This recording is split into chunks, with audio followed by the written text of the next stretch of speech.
Good morning, everybody. First of all, I would like to thank Dr. Madhu at the very first instance and all the organizers and the principal of the school to give me a chance to speak in this very, very august conference. मैं अपनी बात हिंदी में करना चाहूँगा क्योंकि हम जिस तरीके की संस्था है सर्वहित जिसके तत्वाधान में ये कॉन्फ्रेंस की जा रही है, ऐसे कॉन्फ्रेंस में हिंदी में बोलना ही ठीक मालूम होता है। मैं डॉक्टर आनंद अखिला एक साइंटिस्ट हूँ। मैं लखनऊ में central institute of medicinal and aromatic plants में वैज्ञानिक के पद पर था। एक साइंटिस्ट तो हमेशा ही साइंटिस्ट रहता है। वहाँ से रिटायर होने के बाद मैं अब अपनी जो कुछ भी मेरी वैज्ञानिक सोच है या जो कुछ भी मैंने सीखा है, मैं कोशिश करता हूँ कि उसको लोगों तक पहुँचाऊँ, खासकर बच्चों तक, गृहिणियों तक। और इसी के चलते आज मैं आपके सामने हूँ। तो चलिए अपनी बात शुरू करते हैं। मुझे बताया गया है कि करीब 15 मिनट का समय है ज़्यादा से ज़्यादा मेरे पास। हालांकि मैं जिस विषय पे बात करने जा रहा हूँ उस पर काफ़ी लंबी बातचीत हो सकती है और इसके ऊपर मैंने पहले भी बहुत बार भाषण दिए हैं और लोगों को समझाने की कोशिश की है, तो समय ज़्यादा लग जाता है। लेकिन फिर भी मैं अपनी बात 15 मिनट में ख़त्म करने की कोशिश करता हूँ। अक्सर हम सुनते हैं लोगों से किसी के भी बारे में, अरे 45 साल की ही तो उम्र थी अभी, कोई बुरी आदत नहीं थी, न शराब पीता था, न कोई बुरी लत थी, यहाँ तक कि वेजिटेरियन था, योगा भी करता था, मॉर्निंग वॉक भी करता था, पता नहीं अचानक किडनी कैसे फेल हो गई या दूसरे चीज़ें आती हैं, कैंसर कैसे हो गया, समझ में नहीं आता है क्या ज़माना आ गया है। ये सेंटेंस हमको बहुत जल्दी सुनने को मिलते हैं जब भी कोई हमारा जान पहचान वाला बीमार पड़ता है या अकस्मात उसकी मृत्यु हो जाती है। तो जब सब कुछ ठीक ठाक था तो ऐसा क्यों हो जाता है? पहले भी होता ही होगा लेकिन इतना ज़्यादा नहीं होता था, इसलिए बात कुछ समझ में आ नहीं रही है। मैं समझाने की कोशिश करता हूँ। आज जो इस कॉन्फ्रेंस में बहुत से विषय रखे गए हैं, बहुत सी कैटेगरीज बनाई गई हैं, तो मैं उसके तत्वाधान में ही और उसको ध्यान में रखते हुए अपनी बात ये कहना चाहूँगा। हमारा जो शरीर है 3 चीज़ों से चलता है, हवा, पानी और खाना। हमको सारे तत्व जो ज़रूरी हैं ज़िंदा रहने के लिए और हमारी कार्य प्रणाली को सुचारू रूप से चलाने के लिए, वो हमें इन तीनों से ही मिलते हैं। और हमारा सिस्टम ऐसा है कि अगर इसको कोई भी चीज़ बाहरी मिल जाती है शरीर को, तो वो कहीं ना कहीं जा कर के गड़बड़ करती है। या तो शरीर में कहीं जमा हो जाएगी, किडनी में जमा हो जाएगी, गॉल ब्लैडर में स्टोन बनने लगेगा, लीवर ख़राब होने लगेगा, बहुत सी चीज़ें होती हैं जो गड़बड़ करती हैं, खून के माध्यम से इधर उधर सर्कुलेट होती रहती हैं। तो ये सारी जिनको कि हम टॉक्सिन्स कह सकते हैं, ये हमें कहाँ से मिलते हैं? पानी का तो आप लोग जानते ही हैं कि कितना दूषित पानी है। पानी में पता नहीं क्या क्या चीज़ें आती हैं। पानी ज़मीन से आता है, लेकिन अब हमको पानी को ठीक ठाक करने के काफ़ी मौके मिलने लग गए हैं और हम तरह तरह के फ़िल्टर लगा लेते हैं, पानी उबाल लेते हैं। कोशिश ये होती है कि हमको बैक्टीरिया ना आए, हमारे को पानी से कोई वायरस का इन्फेक्शन ना हो, किसी तरीके का इन्फेक्शन ना हो, और जो उसमें फालतू के किस्म के मिनरल्स हैं वो भी हम फ़िल्टर कर लेते हैं। बात आती है हवा की।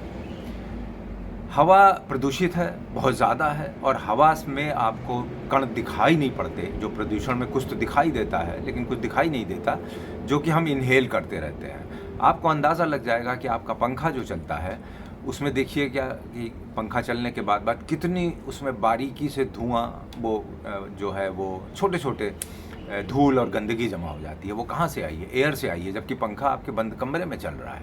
एसी का फ़िल्टर साफ़ करते हैं, पूरा फ़िल्टर चोक हो जाता है। ये सब कुछ हवा में है और ये हमको अंदर हमारे फेफड़ों में भी जा रहा है, और वो काफ़ी कुछ हमारे नाक के बाल उसको रोक देते हैं, लेकिन फिर भी जो बहुत छोटे पार्टिकल्स हैं वो तो हमारे फेफड़े में जा ही रहे हैं, स्मोक से जाते हैं। इसलिए ये 2 तरीके के टॉक्सिन्स, या इसको पोल्यूशन कह सकते हैं, जो हमें काफ़ी समझ में आ जाता है और हम उससे छुटकारा पाने के बहुत से यंत्र हमारे पास आ चुके हैं। एयर प्यूरीफायर भी लोग घर में लगा लेते हैं, अच्छी जगहों पे रहने चले जाते हैं कि कम से कम कुछ दिन अच्छी हवा मिल सके। अब बात सबसे ज़्यादा ज़रूरी जो चीज़ है हमारे खाने की है। खाने में इससे कहीं ज़्यादा प्रदूषण और टॉक्सिन्स हमारी बॉडी में जाते हैं और हमें उसका पता ही नहीं चलता, ना ही हम कोई उसका इलाज कर पाते हैं। कुछ भी खाने का जो भी कुछ हम खाना खाते हैं, दाल चावल रोटी सब्जी फल कुछ भी ले लीजिए, सब कुछ ज़मीन से पैदा होता है। और हमारी पृथ्वी माता ऐसी हैं कि यहाँ जो कि हमको बहुत कुछ देती हैं, हमको भोजन देती हैं, पेड़ पौधे उगाती हैं, फल फूल उगाती हैं, लेकिन दुर्भाग्य की बात है कि इस ज़मीन में भी बहुत कुछ दूषित है, बहुत विषैला पदार्थ मौजूद है। कहाँ है, कितना है, क्या है, कम से कम हम साधारण आदमी तो नहीं जानते। वैज्ञानिक सॉइल टेस्टिंग कर लेते हैं, उससे पता चल जाता है। तो जो पौधा, जो खाने का जो भी फसल लगाई जा रही है, सब्जी हो, फल हो, कुछ भी हो, अनाज है, हमें नहीं मालूम कि वहाँ नीचे क्या है। पानी के माध्यम से वो सारा कुछ पौधा ग्रहण कर लेता है। अपने काम की चीज़ें तो उसने ले ली, जो उसकी ग्रोथ के लिए ज़रूरी है, जो भी मिनरल्स हैं, बाकी सब उसमें भी स्टोर्ड हो जाता है, ऑल द टॉक्सिन्स। और जो सबसे गड़बड़ बात है वो ये है कि हमारे जो इस तरीके की जो आजकल खाद डाली जा रही है, सिंथेटिक खाद डाली जा रही है, पेस्टिसाइड्स, इंसेक्टिसाइड्स स्प्रे किए जा रहे हैं, वो तो जहर है, क्योंकि वो तो आपके उस पे जो भी कीड़े मकोड़े या फफूंदी लग जाती है उसको मारने के लिए जा रहे हैं, तो वो तो पॉइज़न है ही है। वो सारा कुछ पौधों में चला जाता है और वो आपको, हम कितना भी उसको धो लें, साफ़ कर लें, लेकिन जो अंदर चला गया है, सेल्स में चला गया है, वो सब्जी, अनाज, फल, सारा कुछ हमारे शरीर में जाता है, जिसकी हमको कोई जानकारी नहीं होती। तो क्या किया जाए?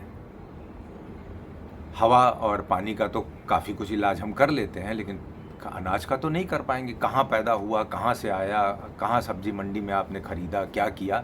और यही एक वजह है, जब वैज्ञानिकों ने बहुत कुछ को जानने की कोशिश की कि आखिर ये सब क्यों हो रहा होता है, सब कुछ ठीक ठाक है शरीर में, फिर ये कहाँ से विषैले पदार्थ आ रहे हैं, तो समझ में आ गया कि हमारे खाने से ही आ रहे हैं जो हम खाते हैं। और अब ये कुछ बहुत ज़्यादा ही बढ़ गया है, क्योंकि बहुत ज़्यादा प्रयोग होने लग गया है इन दूषित चीज़ों का। ज़मीन में जो कुछ भी है वो तो है ही है। अब छोटी सी बात थोड़ा वैज्ञानिक तरीके से कर लेते हैं। ज़मीन में सारी तरीके के मिनरल्स और एलिमेंट्स होते हैं, जहाँ पर हमारे काम के होते हैं, जिसमें कि है कॉपर, सेलेनियम, बोरॉन, आयरन, बहुत कुछ हमारे शरीर को चाहिए, कैल्शियम, फास्फोरस, सल्फ़र, ये सब कुछ भी शरीर को ज़मीन से ही मिलता है, चाहे वो पानी के माध्यम से आए, चाहे वो खाने के माध्यम से आए। लेकिन इसके अलावा बहुत से जहरीले एलिमेंट्स भी ज़मीन में हैं, जैसे कि mercury, to some extent aluminium, mercury, aluminium, arsenic, ये सब भी ज़मीन में होते हैं और जो तरह तरह से पौधों में आ जाते हैं। और कहाँ पे कितना कौन सा जहरीला पदार्थ है, ये सॉइल टेस्टिंग से अब वैज्ञानिक पता करने लगे हैं। और किसानों को भी राय दी जाती है कि अपने आप ज़मीन की ज़रूर टेस्टिंग कराएं, और जिससे कि पता चले कि वहाँ पर क्या है, कौन सी फसल लगानी चाहिए, क्या करना चाहिए। तो ये सब कुछ हमको खाने से ही मिलता रहता है और तरह तरह की बीमारियाँ पैदा होती रहती हैं। इनडिस्क्रिमिनेट यूज़ जिसको कहते हैं, वो हो रहा है और ऐसा होता जाता है। तो किया क्या जाए? वैज्ञानिकों ने ये सोचा कि कम से कम अगर हम पौधों को ज़मीन से न लगा करके कुछ ऐसा कर लें कि जहाँ पे हमारा कंट्रोल हो जाए पौधों के ऊपर भी। तो एक टेक्निक जो कि विकसित हुई, बहुत सालों से हो चुकी है। देखिए, पौधों को, पेड़ों को क्या चाहिए? ज़मीन इसलिए चाहिए कि उनको एक बेस मिल जाए खड़े होने के लिए, मजबूती से उनकी जड़ों को फैलने के लिए। और जो पानी और जो खाद और सब कुछ दिया जाता है ज़मीन उसमें, उसके माध्यम से वो पानी के जरिए उनको सब खाद पानी मिल जाए। ज़मीन का, सॉइल का इतना ही काम है। अगर हम ये चीज़ें सॉइल को हटा करके आर्टिफिशियल तरीके से पानी के माध्यम से पौधों को दे दें, जो हमारे शरीर के लिए भी ज़रूरी हैं और पौधों के लिए भी ज़रूरी हैं, जिसमें कि वो जहरीले कोई भी चीज़ें ना हों, जिसमें कि आर्टिफिशियल तरीके से खाद ना डाली जाए, पेस्टिसाइड्स ना डाले जाएं, और जो ज़मीन में जहरीले पदार्थ हैं वो भी ना हो, साफ़ सुथरा पानी हो। और ये हम खाली उसमें अपने लिए आयरन, कैल्शियम, जो कुछ भी हमको चाहिए वो सब डाल दें, और जो पौधों को चाहिए नाइट्रोजन, फास्फोरस, सल्फस वगैरह भी एक बिल्कुल नपे तुले तरीके से, और वो पौधा ले ले और हो जाएगा। और सपोर्ट दे दें उसको ग्रो करने के लिए। ये प्रयोग किया गया, सफल पाया गया और बहुत तरीके के बहुत बड़ी-बड़ी चीज़ों को तो छोड़ दीजिए, जो कि जैसे कि गेहूँ है, या हालाँकि वो क्योंकि बहुत ज़्यादा उपज करनी होती है तो उसके लिए तो संभव नहीं है गेहूँ चावल के लिए, लेकिन हर तरीके की सब्ज़ी, लौकी, तरोई, सेम, भिंडी, फलों में तरबूज, खरबूजा, खीरा, बैंगन, सब कुछ इस तरह से उगाया जा सकता है, उगाया जा रहा है। टमाटर और बहुत से तरीके के फल, स्ट्रॉबेरी, हरी मिर्च, धनिया, सब तरीके के ग्रीन्स सारे उगा सकते हैं आप अंडर कंट्रोल्ड कंडीशंस। तो आपको कम से कम बिल्कुल साफ़ सुथरा अनाज और भोजन मिलेगा, जिसमें जो कि कम घर में तो छोटे मोटे स्केल पे कर ही सकते हैं। मैं आपको पीछे स्लाइड्स में आप चलते हुए देख ही रहे हैं कि किस तरीके से इस टेक्निक्स को हाइड्रोपोनिक्स बोलते हैं और किस तरीके से पौधे उगाए गए हैं और उगाए जा रहे हैं। ये संभव हो सकता है, छोटे छोटे लेवल पे आप अपने घर में कम से कम कुछ चीज़ें तो उगा ही सकते हैं। थोड़ी सी ट्रेनिंग लेनी होगी इसकी, जो कि जिसके कि आप कहीं से भी आपको मैटर उपलब्ध मिल जाता है, इंटरनेट पे मिल जाता है। मैंने बहुत से प्रोग्राम्स किए हैं, बहुत से लोगों को सिखाया है, जिसमें कि उनको सफलता मिली है इस तरीके के पौधों को उगाने के। हाइड्रोपोनिक्स का और भी फ़ायदा जो है वो क्या है कि आप वर्टिकली इसके बहुत से पाइप्स लग जाते हैं। आप बैकग्राउंड में देखते रहिए जो स्लाइड्स में चल रही हैं कि जो वर्टिकली आपको जगह बहुत कम चाहिए। जितनी अगर आपके पास 10 बाई 10 की स्क्वायर फीट की जगह है और आप वहाँ पे ये घरेलू सब्जियाँ उगाना चाहते हैं, तो आप उसको एक वर्टिकल कॉलम में उगाते चले जाइए, तो आप 10 बाई 10 की फुट की जगह में 5 गुना सब्जी या टमाटर या फल उगा सकते हैं। तो स्पेस की बहुत बचत है, पानी बहुत कम लगेगा, क्योंकि वही पानी इन पाइप्स में रोटेट होता रहेगा जब तक कि वो एवापोरेट होके या पौधों द्वारा इस्तेमाल ना कर लिया जाए। तो बहुत पानी की बहुत बचत है। ऐसे तो हम पानी खोल देते हैं, लगा देते हैं पौधों में, अपने खेतों में, हर जगह अपनी क्यारियों में, जो कि बहुत कुछ वेस्ट हो जाता है। तो पानी की बचत समझिए कि 10% ही खर्च होता है, जितना कि अदरवाइज़ खर्चा होता है। सुंदरता लगती है देखने में, और इससे जो ये 2 मेन फ़ायदे हैं। खाना तो आपको अच्छा और शुद्ध मिलेगा ही इससे, और इसको ये टेक्निक अब इतनी ज़्यादा पॉपुलर हो रही है कि मल्टी स्टोरीज़ में आप देखिए, विदेशों में जो है वो बालकनीज़ में इस तरीके के सिस्टम बना दिए गए हैं कि आप हाइड्रोपोनिकली सारे पौधे उगाइए। नीचे से पंप से हाइड्रोपोनिक सोल्यूशन ऊपर लिफ्ट कर दिया जाएगा या टंकी में लगा दिया जाएगा, और वहाँ से वो रोटेट होते होते नीचे तक सारे बालकनीज़ में सारे। तो ये इंटरनेशनल प्रोजेक्ट है जो कि बहुत सफलतापूर्वक मल्टी स्टोरी कॉलोनीज़ में किया जा रहा है, जिसका कि बहुत बड़ा फ्यूचर है। अगर इस टेक्निक में आप माहिर हो जाते हैं तो एंटरप्रेन्योरशिप के लिए, जो आजकल जो बच्चे सीख रहे हैं, उनके लिए ये बहुत बड़ा एक बिज़नेस कायम हो सकता है, बल्कि हो गया है। बहुत से कंपनीज़, यहाँ तक कि सिंगापुर एयरलाइंस मैं आपको बताना चाहूँगा कि जो अपने ग्रीन्स अपने कस्टमर्स को फ़्लाइट में सर्व करते हैं, वो पब्लिसाइज़ करने लग गए हैं कि हम ये हाइड्रोपोनिकली ग्रोन ग्रीन्स आपको जो आपके टेबल पे आएगा सर्व करने में, वो हाइड्रोपोनिक्स द्वारा किया है, and it is toxin free.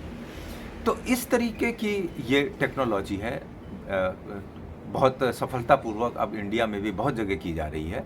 बस एक चीज़ यही है कि इसमें इनिशियली थोड़ा सा खर्चा हो जाता है, लेकिन फिर बाद में रनिंग वे में बहुत कम हो जाता है खर्च, क्योंकि आपने जितना इसका ताम झाम है, पाइप्स लगाने होते हैं या बेड्स बनाने होते हैं, उसी सब में शुरू में खर्च होता है। बहुत इंटेलिजेंटली और ये काम करना चाहिए।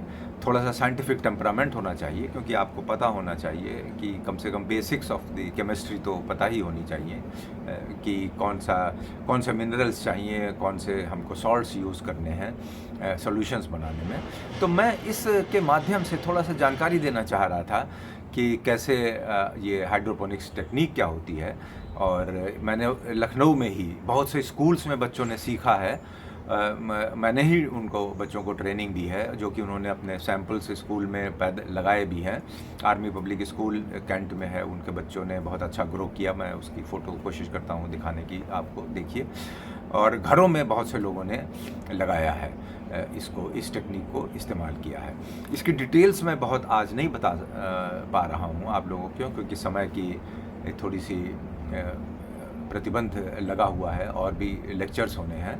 और फिर जो लोग भी बच्चे इसमें इंटरेस्टेड होंगे, ये मेरा ख्याल है कि ये पायनियर स्कूल मॉन्टेसरी स्कूल में ये कार्यक्रम हो रहा है। अगली बार मैं जब लखनऊ आऊँगा तो मैं कोशिश करूँगा कि स्कूल में इसके ऊपर एक अच्छा लेक्चर दिया जाए, खाली ये एक इवेंट करके ही ये टेक्नोलॉजी की बात करके ख़त्म ना हो जाए।